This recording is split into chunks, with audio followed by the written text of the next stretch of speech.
వైకాపా నుంచి తెలుగుదేశంలోకి వలసలు కొనసాగుతున్నాయి. బాపట్ల జిల్లా చీరాల మున్సిపల్ కౌన్సిలర్లు వైకాపాను వీడారు.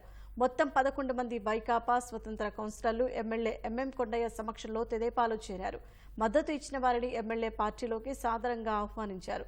కూటమి ప్రభుత్వంలో మెరుగైన పాలనను అందించేందుకే తమతో కలిసి ప్రయాణం చేసేందుకు కౌన్సిలర్లు ముందుకు రావడం హర్షణీయమన్నారు. అందరి సహకారంతో పట్టణాన్ని అభివృద్ధి చేస్తామని ఎమ్మెల్యే స్పష్టం చేశారు.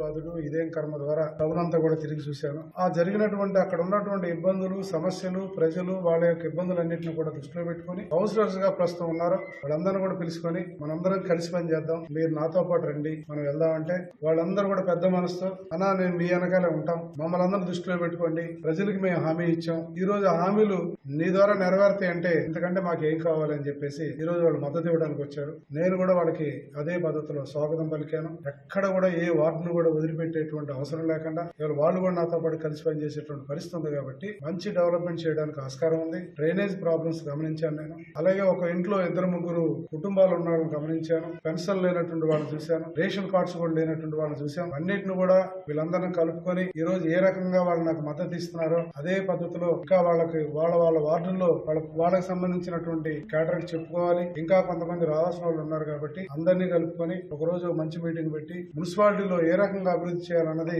అందరం కలిసి సమిష్టి నిర్ణయం తీసుకుంటామని చెప్పేసి మా నాయకుడు చంద్రబాబు నాయుడు గారు మాకు ఇచ్చినటువంటి అవకాశాలని ఖచ్చితంగా మేమందరం కలిసి ఉపయోగించుకుంటాం. ఆయన సారథ్యంలో చేరాలని డెవలప్మెంట్ చేస్తాం.